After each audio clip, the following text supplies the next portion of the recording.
সবাই আছেন কেমন?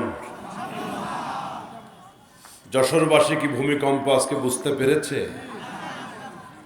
আল্লাহর প্রতি কি একটু ভয় আসছে? মনে তো হয় না। তাহলে তো মাঠে আজকে জায়গা দেওয়া যেত না।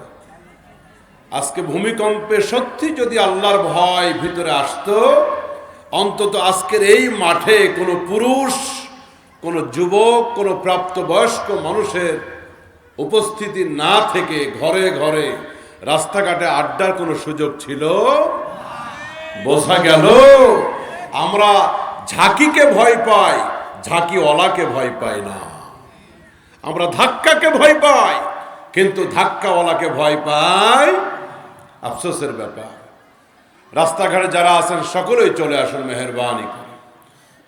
আলহামদুলিল্লাহ নাহমাদুহু ওয়া নাস্তাঈনুহু ওয়া নাস্তাগফিরুহু ওয়া নাউযু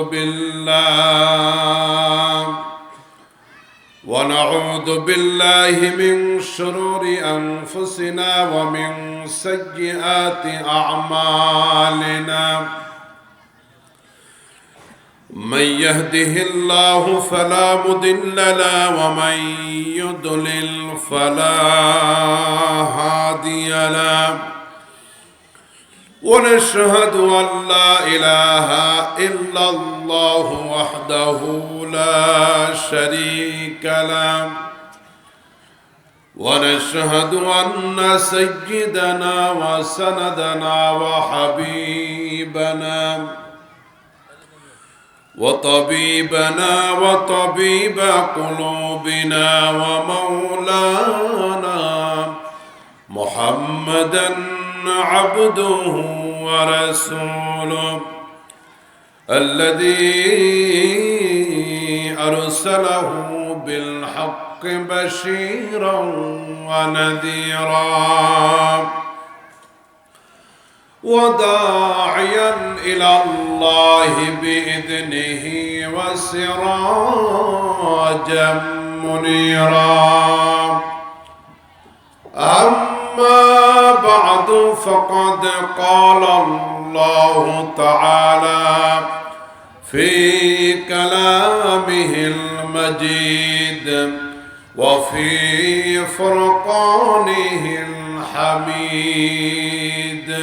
সবাই পড়ুন আউযু বিল্লাহি মিনাশ শাইতানির রাজীম বিসমিল্লাহির রাহমানির রাহিম ওয়ালানাবলুওয়ান্নাকুম বিশাইইম من الخوف والجوع ونقص من الأموال والأنفس والثمرات وبشر الصابرين الذين إذا أصابتهم مصيبة قالوا إنا لله وإنا إليه راجعون. قال سيد الأنام وصاحب القرآن صلى الله عليه وسلم الكيس من دان نفسه وعمل لما بعد الموت. صدق الله العظيم وصدق رسوله النبي الكريم ونحن على ذلك من الشاهدين والشاكرين. সকল জবান খুলে পড়ুন আলহামদুলিল্লাহি রাব্বিল আলামিন। একটু মহব্বতে জিকির করি লা ইলাহা ইল্লাল্লাহ লা ইলাহা ইল্লাল্লাহ লা ইলাহা ইল্লাল্লাহ লা ইলাহা লা ইলাহা ইল্লাল্লাহ লা ইলাহা, আরো জোরে সরে মহব্বতে লা ইলাহা ইল্লাল্লাহ লা ইলাহা, আল্লাহ আল্লাহ জপ মন জপ, আল্লাহ আল্লাহ আল্লাহ আল্লাহ বলো মন বলো, আল্লাহ আল্লাহ।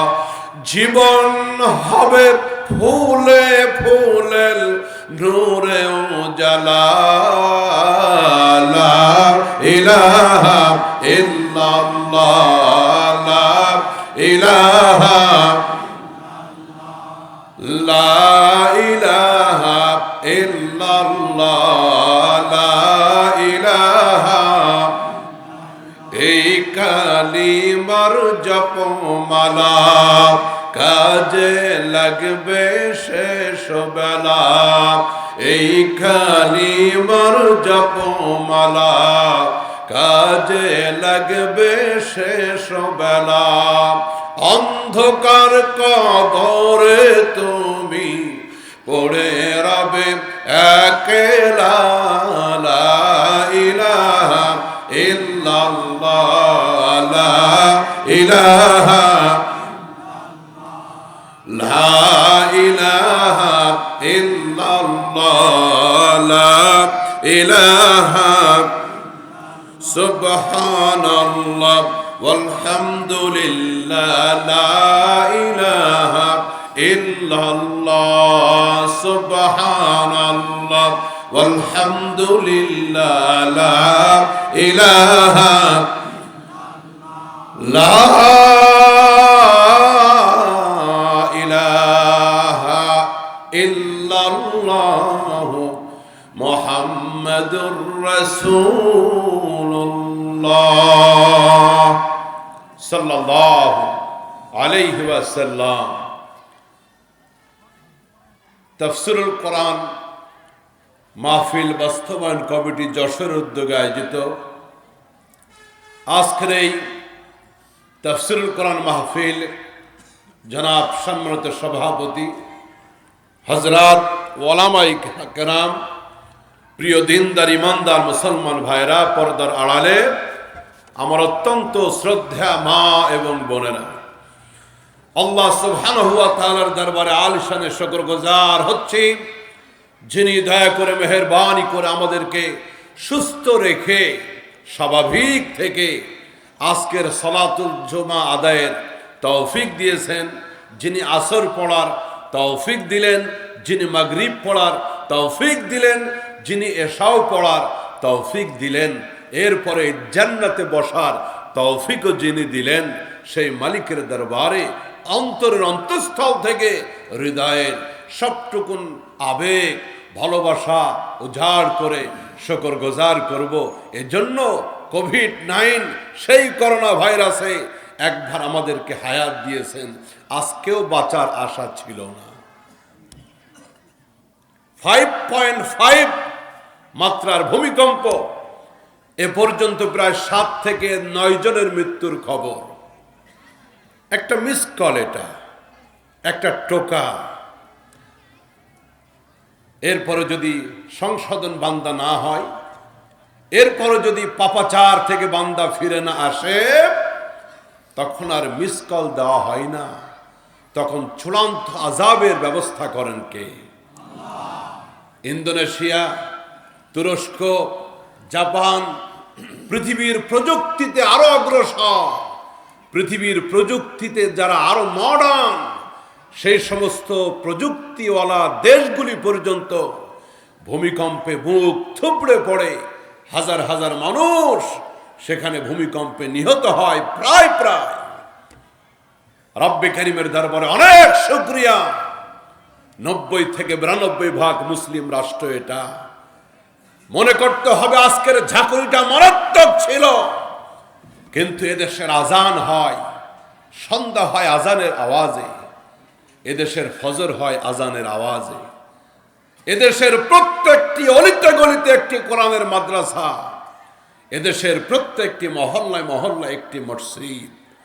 এদেশের রাজধানী ক্যাপিটাল সিটি ঢাকা, ওই ঢাকাকেই বলা হয় মসজিদের শহর।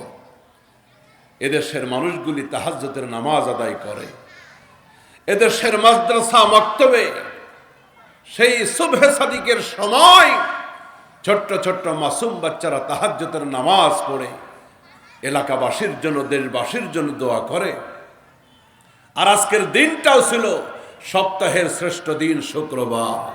আমি বিশ্বাস করি আজকে বেঁচে থাকার কোনো সুযোগ ছিল না, এত এত বরকতের কারণে আল্লাহ আমাদের বাঁচায় দিছে। এই জন্য সেই মালিকের দরবারে প্রাণটা খুলে একটু শুকরগুজার আমরা হব। সবাই বলি আলহামদুলিল্লাহ, আর জোরে বলি আলহামদুলিল্লাহ। রব্বানা লাকাল হামদ হামদান কাসীরান তাইয়িবান মুবারাকান ফীহি। রবের দরবারে প্রশংসা করে নিলাম। মোহতারাম হাজিরিন, পবিত্র কোরআনে হাকিমের সব থেকে বড় সূরা, সূরা আল বাকারার 155 নম্বর আয়াতে কারিমা আপনাদের সামনে আমি তেলাওয়াত করেছি। রব্বুল আলামিন আমাদেরকে লক্ষ্য করে বলতেছেন, দুনিয়ার মানুষ, তোমরা আমার বান্দা, সকলে আমার গোলাম, আর আমি হলাম তোমাদের মালিক। এই জন্য মাঝে মাঝে মালিকের পক্ষ থেকে বান্দাদেরকে একটু ইমতিহান করা হবে, একটু পরীক্ষা করা হবে। সেই পরীক্ষাটা কখনো হালকা পরীক্ষা হবে, সেই পরীক্ষাটা কখনো কঠিন পরীক্ষা হবে। এই পরীক্ষাটা নিবেন কে? সবাই বলেন আল্লাহ রাব্বুল আলামিন বলতেছেন, ওয়ালা নাবলুওয়ান্নাকুম বিশাইয়্যিম মিনাল খাউফি ওয়াল জুই ওয়া নাকসিম মিনাল আমওয়ালি ওয়াল আনফুসি ওয়াস সামারাত। অবশ্যই পরীক্ষা করব, বলতেছেন কে? কারণ এই পৃথিবীতে, এই দুনিয়াতেও পরীক্ষা দেওয়া ছাড়া প্রমোশন, আবার বলেন, এই পৃথিবীতে প্রমোশন হতে গেলে পরীক্ষা লাগে কি লাগে না? অবশ্য বিগত সরকারগুলি অটো পাসের ব্যবস্থা করেছিল, কথা বলেন ঠিক কিনা? মানে জনগণকে খুশি রাখতে গিয়ে যা মন চায় তাই করে গেছে। অটো পাসের ব্যবস্থা করে শিক্ষা ব্যবস্থার একেবারে ধ্বংস করে দিয়ে গেছে, ঠিক কিনা? কোনটা ভালো রেখেছে? প্রতিটা সেক্টর ধ্বংস করে দিয়ে গেছে। কি প্রশাসন, কি শিক্ষা ব্যবস্থা, কি রাজনীতি, কি ধর্ম, কি গণতন্ত্র, কিচ্ছু ঠিক রাখে নাই। অথচ প্রতিশ্রুতি দিয়েছিল ক্ষমতায় যেতে পারলে মদিনার সনদ দিয়ে রাষ্ট্র পরিচালনা করব, কিন্তু আমরা দেখলাম যে সে আরবের সনদ বাদ দিয়ে শেষমেশ ভারতের সনদ দিয়ে চালাইছে। মোহতারাম হাজিরিন, তো এভাবে আল্লাহ রাব্বুল আলামিন আমাদেরকে পরীক্ষা করবেন। আর পরীক্ষা দেওয়া ছাড়া প্রমোশন হওয়ার কোনো ব্যবস্থা এই পৃথিবীতে অটো পাস চলতে পারে, কিন্তু আল্লাহর দরবারে আখিরাতে অটো পাসের কোনো ব্যবস্থা। অটো পাসের কারণ অবস্থা কি হয়েছিল? এমন এমন ইঞ্জিনিয়ার আমরা গত টার্মে পেয়েছি, বিগত বছরগুলি পেয়েছি। ওই অটো পাস ওলা ইঞ্জিনিয়ার গুলা, ওরা বিল্ডিং তৈরি করতে গেলে দেখলাম, রাস্তা তৈরি করতে গেলে কোথাও কোথাও লাগবে রড, দিয়ে দিছে বাঁশ। আমার কথা কি সত্য না মিথ্যা? তাহলে যদি ইমতিহানের ব্যবস্থা না থাকে, পরীক্ষার ব্যবস্থা না থাকে, পাঁচটা যদি অটো হয়ে যায়, তাহলে এই ইঞ্জিনিয়ার যেমন বাঁশ মার্কা, রবের পক্ষ থেকেও যদি বান্দাদেরকে কোনো পরীক্ষার ব্যবস্থা না থাকে, তাহলে বান্দাও হবে অটো পাস মার্কা। রব্বুল আমিন তার বান্দাদেরকে খাঁটি করতে চান, এই জন্য মাঝে মাঝে পরীক্ষা নিয়ে তার মর্যাদা বাড়াতে চান। বলুন সুবহানাল্লাহ, আরো জোরে বলেন সুবহানাল্লাহ। ইব্রাহিম আলাইহিস সালামকে পরীক্ষা নিয়েছেন কে? আরো জোরে বলেন। রব্বে কারীম মুসলিম জাতির পিতা হযরত ইব্রাহিমকে পরীক্ষা নিয়েছেন। ওয়াইদ ইবতালা ইব্রাহিম রাব্বুহু বিকালিমাতিন ফাতাম্মাহুন্না। রব্বে কারীম মুসলিম জাতির পিতা হযরত ইব্রাহিমকে তিনি ইমতিহান করেছেন, পরীক্ষা করেছেন। প্রত্যেকটি পরীক্ষায় মুসলিম জাতির পিতা হযরত ইব্রাহিম আলাইহিস সালাম উত্তীর্ণ হয়েছেন এবং গোল্ডেন A+ পেয়েছেন। সুবহানাল্লাহ। রব্বে কারীম তারে পুরস্কার দিলেন, ক্বালা ইন্নী জাইলুকা লিন-নাসি ইমামা। রব্বুল আমিন মুসলিম জাতির পিতা হযরত ইব্রাহিমকে ডাক দিয়ে বললেন, ইব্রাহিম, যেহেতু প্রত্যেকটি পরীক্ষা তুমি পাশ করে উত্তীর্ণ হয়েছো, সফল হয়ে গেছো, ইন্নী জাইলুকা লিন-নাসি ইমামা, একেবারে কিয়ামত পর্যন্ত আমি আল্লাহ গোটা পৃথিবীর মানুষের জন্য আমি তোমাকে নেতা বানায় দিলাম। ইব্রাহিম আলাইহিস সালামকে ইমাম, নেতা বানিয়ে দিয়েছেন কে? তাহলে প্রমোশন, এই পৃথিবীতে আমাদের প্রমোশন দরকার, আখিরাতেও প্রমোশন দরকার। জোরে বলুন, আছে না নাই? আজকের ধাক্কা, আজকের 5.2, 5.3 বা 5, যেটাই হোক না কোনো ধাক্কা, এটাও রবের পক্ষ থেকে একটা পরীক্ষা। এই ধাক্কায় আমার বান্দারা আমার নাফরমানি করে নাকি আমাকে ভুলে যায়, বিপদ মুসিবতে বান্দার অবস্থাটা কি আমি দেখতে চাই। এই ধাক্কাটা মূলত ঈমানদারদের জন্য রবের পক্ষ থেকে পরীক্ষা।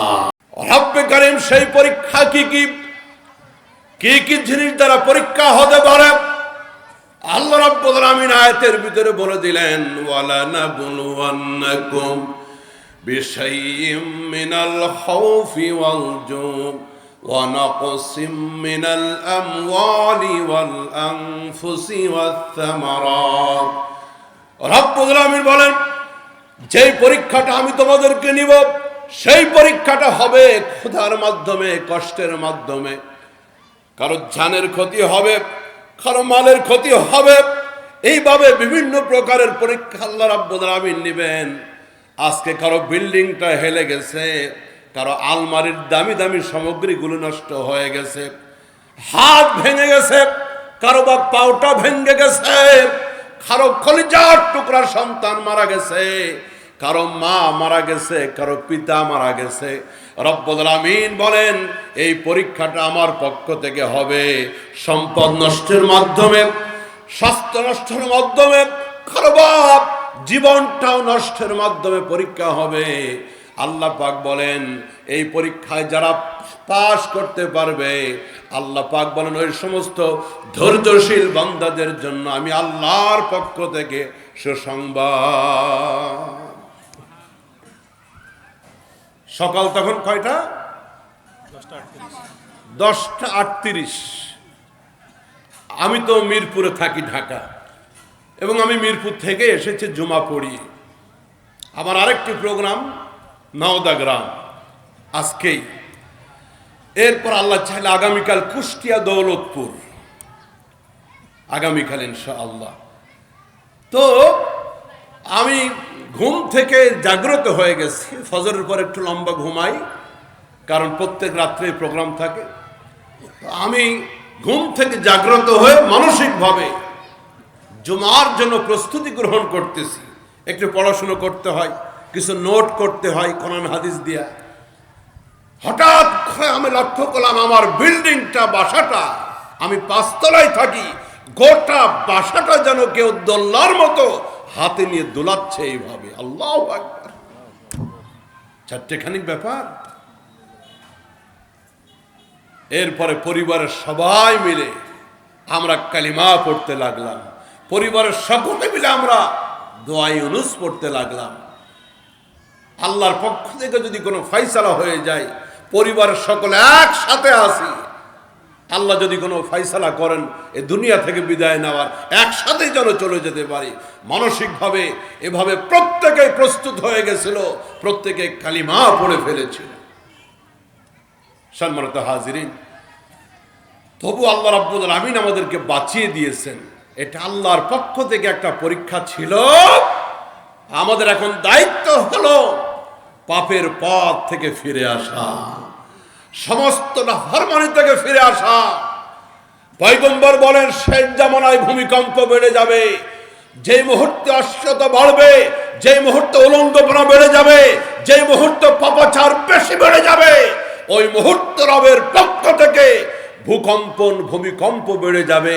আজকের সমাজে জেনা ব্যভিচার বেশি না কম? জোরে বলেন বেশি না কম? রাষ্ট্রীয়ভাবে লাইসেন্স দেওয়া হয় মদের বারগুলিকে, রাষ্ট্রীয়ভাবে লাইসেন্স দেওয়া হয় পতিতালয়গুলিকে, প্রতিনিয়ত জেনা ব্যভিচার চলতেছে। এই রাষ্ট্রে আল্লাহর রহমত যে এখনো আসে, এটা আল্লাহর দয়া, আরো আগেই শেষ হয়ে যাওয়ার কথা। এই জন্য সরকারকে বলবো, রাষ্ট্রীয়ভাবে যে পাপাচারগুলি রাষ্ট্রের ভিতরে হয়, এই পাপীর ভাগিদার শুধু ডক্টর ইউনূস ভোগ করবে না, এই পাপীর ভাগিদার রাষ্ট্রের প্রত্যেকটি মানুষের উপরে আসবে। শাস্তি আসলে কেউ বাঁচতে পারবে। এই জন্য শুধু যশোর জেলা নয়, গোটা বাংলার জমিন থেকে আমি দাবি করতে চাই, লাইসেন্স দেওয়া সমস্ত মদের বারগুলিকে নিষিদ্ধ করতে হবে, বন্ধ করতে হবে। শুধু যশোর জেলা নয়, দেশের প্রত্যেকটি পতিতালয় বেশ্যাখানাকে বন্ধ করতে হবে, পাপের আড্ডাখানা নিষিদ্ধ করতে হবে। কে কে রাজি আছেন তো হাত তুলে দেখেন। মোহতারাম হাজিরে, তবে মুমিন যারা, ইমানদার যারা, রবের পক্ষ থেকে তারা এটাকে পরীক্ষা মনে করবে। কাফের বেঈমানদের জন্য এটা শাস্তি, কিন্তু ইমানদার যারা মুমিন, তারা সুখে দুঃখে ধৈর্য ধারণ করবে কার জন্য? আরো জোরে বলেন, আল্লাহর জন্য। কারণ যার জীবনে আল্লাহর পক্ষ থেকে পরীক্ষা নাই, তার জীবনে প্রমোশনের কোনো ব্যবস্থা। ঘুমায় গেছে মনে হয়? জেগে আছেন? একটু হাত দেখান তো কারা কারা জেগে আছেন। লিল্লাহে তাকবীর, নারায়ে তাকবীর। একজন সাহাবী, একটু মন দিয়ে শুনবে, একজন সাহাবী বিয়ে করেছে বেশ কয়েক বছর, দাম্পত্য জীবনে সুখ শান্তিও কম না।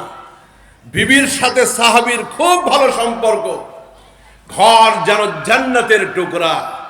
কারণ যেই ঘরে স্বামী স্ত্রীর মহব্বত আছে, ভালোবাসা আছে, যেই ঘরে দ্বীন আছে, ইসলাম আছে, ওইটা কুড়ে ঘর হতে পারে, ওই ঘরটা আল্লাহর জান্নাতের টুকরা। কথা বলতে হবে, ঠিক কিনা? এই জন্য ভাইদেরকে বলবো, একে অপরকে বেশি বেশি সালাম দিবেন। স্ত্রী তার স্বামীকে সালাম দিবে, স্বামী তার স্ত্রীকে সালাম দিবে। যেই ঘরে সালাম আছে, ওই ঘরে শান্তিও। বলতেছিলাম নবীর সাহাবী বিবির সাথে ঘরের ভিতরে একটা মহব্বতের পরিবেশের ভিতরে অবস্থান করতেছে। স্ত্রী স্বামীর মাথার ভিতরে হাত বোলায় দেয়, চুলের ভিতরে। স্ত্রীর এই ভালোবাসা মহব্বত পেয়ে স্বামী তার স্ত্রীকে ডেকে বলতেছেন, বেগম কি চাও তুমি বলো, আজকে এই মুহূর্তে তুমি আমার কাছে যা চাইবে আমি তোমার সেই আবদারটা পূরণ করব। কি চাও তুমি বলো। এই সুযোগে স্ত্রী একটা সুযোগ পেয়েছে, স্কোপ পেয়েছে। স্বামীকে বলতেছে সত্যি দিবেন?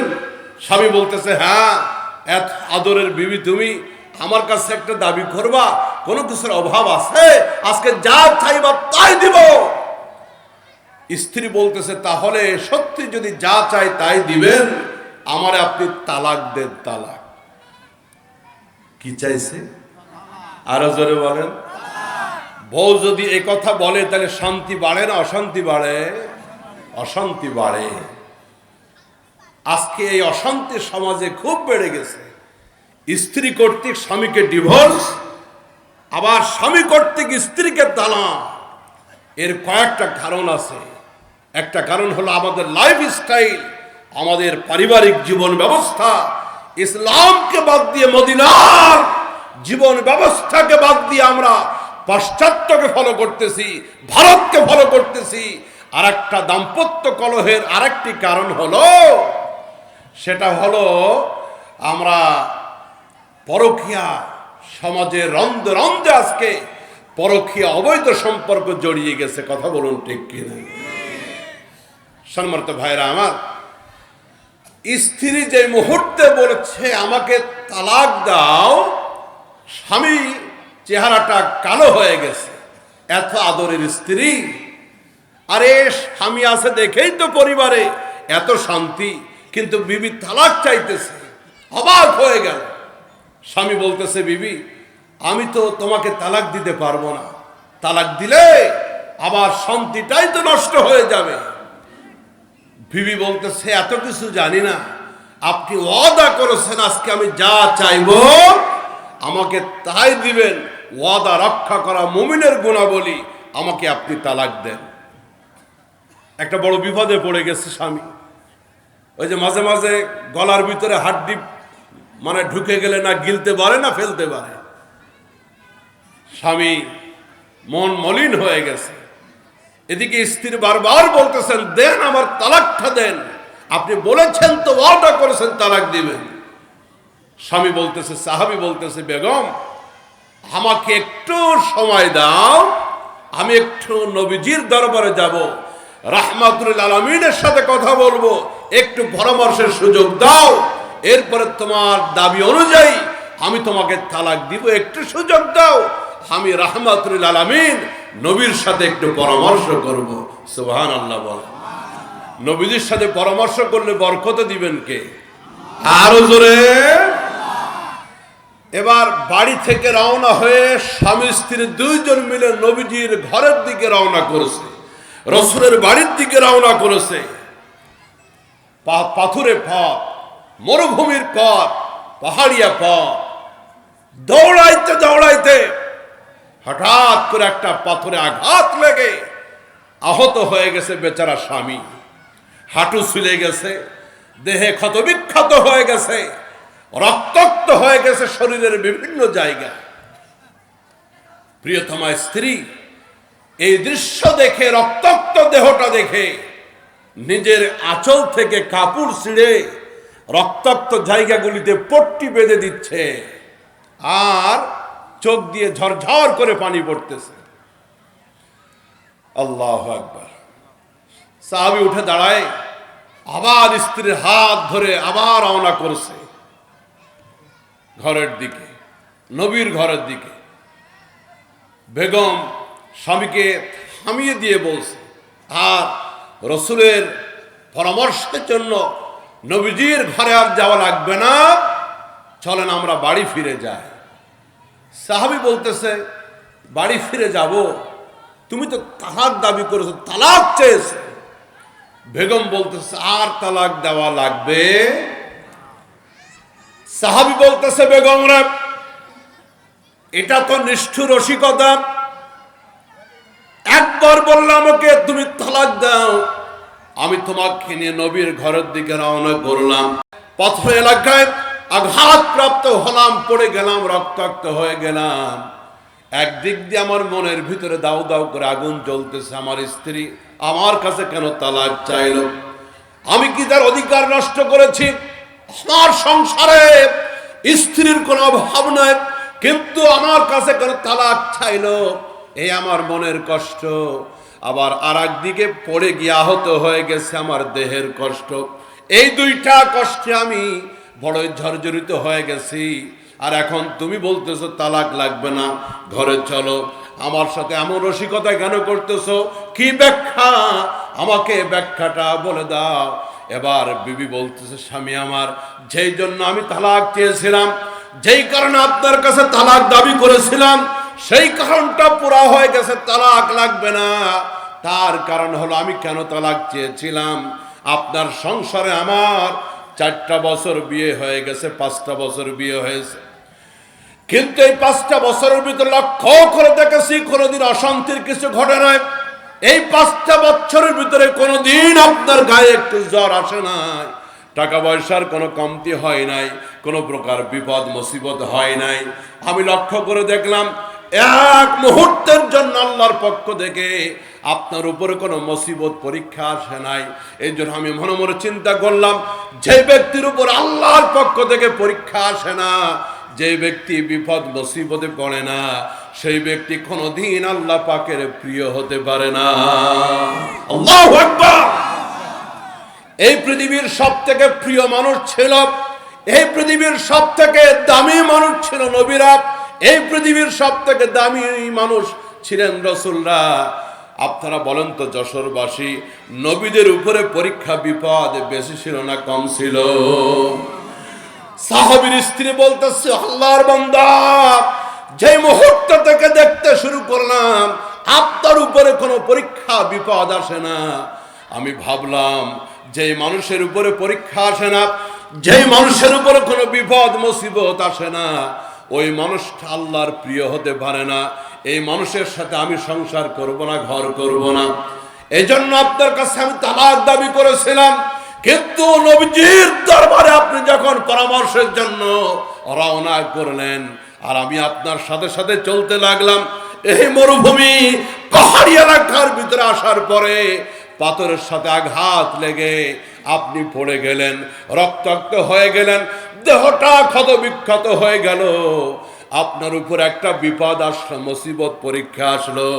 আমি মনে মনে চিন্তা করলাম, এই মুহূর্তে আল্লাহ আপনারে বড় ভালোবেসে ফেলেছেন, রব্বুল আমিন আপনাকে পছন্দ করে ফেলেছে। যদি আল্লাহ রব্বুল আমিন আপনাকে পছন্দ না করতো, আজকের এই বিপদ আপনার উপর আসতো না, দেহটা রক্তাক্ত হয়ে যেত না। এই জন্য সিদ্ধান্ত নিয়ে ফেললাম, রব্বুল আমিন আপনাকেও ভালোবাসে, মহব্বত করে। আল্লাহ পাক যাকে ভালোবাসে, মহব্বত করে, এমন স্বামীর সাথে আমি তালাক নিতে চাই না। কোন প্রকার তালাকের দরকার নয়। বাড়ি ফিরে চলুন, কলিজার টুকরা যশোরের বন্ধুরা আমার। এই জন্য আল্লাহর পক্ষ থেকে সমস্ত বিপদ সব কিন্তু আযাবার গজব না, বরং ইমানদারদেরকে আল্লাহ পাক মাঝে মাঝে ধন সম্পদ দিয়েও পরীক্ষা করে, আবার মাঝে মাঝে কষ্ট দুঃখ দিয়েও পরীক্ষা করেন কে? আরো জোরে বলেন কে? কিন্তু আমাদের করণীয় হলো, ভূমিকম্প হোক, যা কিছু হোক, বিপদে মুসিবতে আমরা কি করব? রব্বুল আমিন বলেন, ওয়ালা নাবলুওয়ান্নাকুম বিশাইয়্যিম মিনাল খাউফি ওয়াল জু' ওয়া নাকসিম মিনাল আমওয়ালি ওয়াল আনফুসি ওয়াস সামারাত ওয়া বাশশিরিস সাবিরিন। আমাদের দায়িত্ব হলো ধৈর্য ধারণ করব কার খুশির জন্য? সেই ধৈর্য ধারণকারী কারা? আল্লাহ পাক বলে দিলেন, আল্লাযীনা ইযা আসাবাতুহুম মুসিবা, যাদের উপরে বিপদ ও মুসিবত আসার পরে যারা একথা বলে। কি কথা বলে? রব্বুল আমিন বলেন, বিপদ ও মুসিবত আসার পরে যারা বলে ইন্না লিল্লাহ, বলেন না ইন্না লিল্লাহি ওয়া ইন্না ইলাইহি রাজিউন।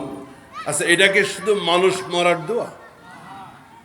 যে অনেকের ধারণা বা অনেকে এটাই মনে করে যে ইন্না লিল্লাহ এটা মানুষ মরার দোয়া। না, যে কোনো বিপদে মুসিবতে আপনি হঠাৎ খেয়ে পড়ে গেছেন, আপনি 100 টাকাটা পাচ্ছেন না, অথবা যে কোনো পেরেশানি আসছে, একজন ইমানদারের মুখে সঙ্গে সঙ্গে কি আসবে?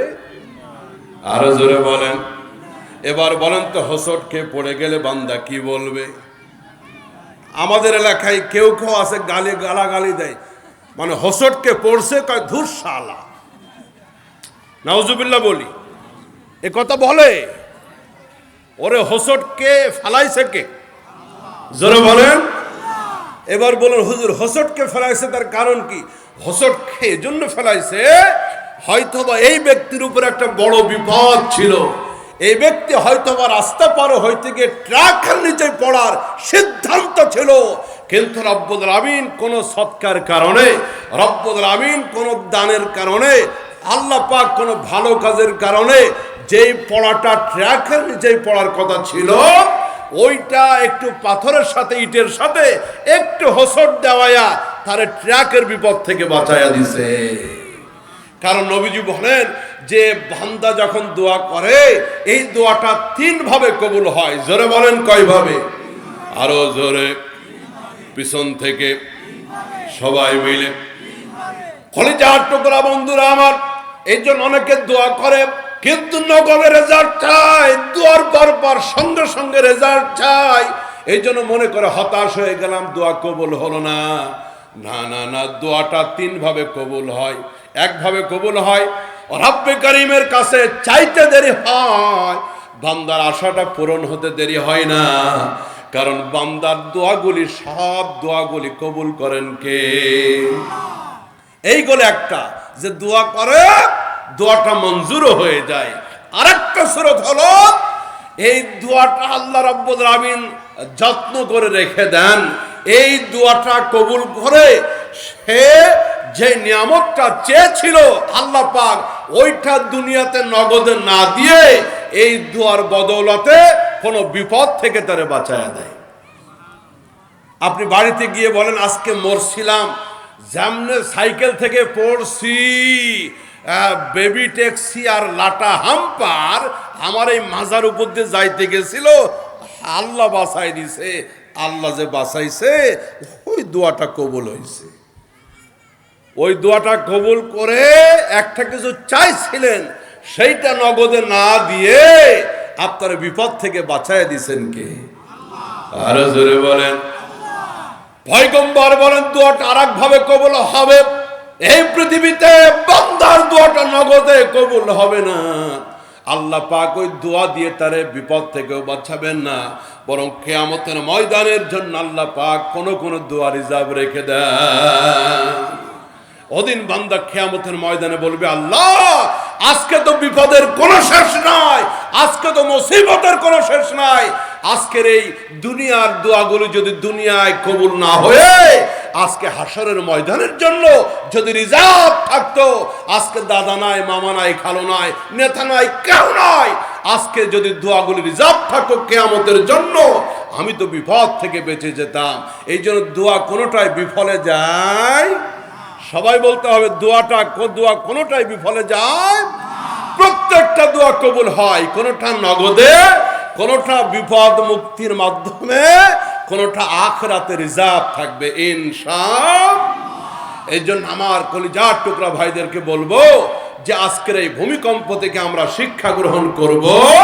এটা আমাদের পাপের কামাই, আল্লাহরে দোষ দিয়া লাভ নাই। রব্বুল আলামিন বলেন, যাহরাল ফাসাদু ফিল বাররি ওয়াল বাহরি বিমা কাসাবাত আইদিন নাস। এই পৃথিবীর জলস্থলে যা কিছু বিপর্যয় হয়, এগুলো তোমাদের হাতের কামাই। এই জন্য আমরা ইস্তেগফার বেশি বেশি করব, তওবা বেশি বেশি করব, সমস্ত প্রকার পাপের পথ থেকে ফিরে আসব। কারণ জান্নাতে যাওয়ার দরকার আছে না নাই? আমি কি একটু হাত দেখতে পারি? জান্নাতে যাওয়ার আগে না মানে আমার দরকার আছে, কিন্তু কারণ আমার জান্নাতে যাওয়া ছাড়া কোনো উপায় আমার নাই। এবার আপনারা বলেন, আপনাদের কি জান্নাতে যাওয়ার দরকার আছে? সবার আছে কি? আল্লাহর তৈরি আখিরাতের জান্নাত, নাকি ওই যে বগুড়াতে একটা হাইওয়ে হোটেল আছে, হোটেল জান্নাত, কোনটায়? হ্যাঁ, আল্লাহু আকবার। তাহলে আল্লাহর জান্নাতে যাইতে গেলে জান্নাতের কাজও করা, জোরে বলেন, জান্নাতের কাজও করা। যে আমার ভাই মুফতি ওবায়দুল্লাহ শাকির সাহেব বলে গেছেন, আমাদের কিছু ইসলামী দলের লেবার মানে লোগো লাগানো, ইসলামী দলের এইভাবে ব্যানার লাগানো ভাইরা আমাদেরকে বিভিন্ন প্রকার অফার দিচ্ছে ভোট উপলক্ষে, ঠিক না? কেউ কেউ একথাও বলতেছে যে এই দলকে ভোট না দিলে জান্নাতে যাওয়া যাবে না। আবার আরেক জায়গায় মিছিল ভিতরে বলতেছে, শুনলাম যে লা ইলাহা ইল্লাল্লাহ জিতবে এবার ওই দাড়ি পাল্লা, মানে নতুন কালিমা বানায় নিছে এগুলি। শোনেন, রাষ্ট্র ক্ষমতার উপরে ভর করে অবশ্যই ইসলাম প্রতিষ্ঠা হবে ইনশাআল্লাহ, কিন্তু ইসলামকে সিঁড়ি বানায়া ক্ষমতা আর চেয়ার দখল, এটা ইসলাম সমর্থন করে না। আমরা উলামায়ে কেরামের সাথে আসি, থাকবো ইনশাআল্লাহ।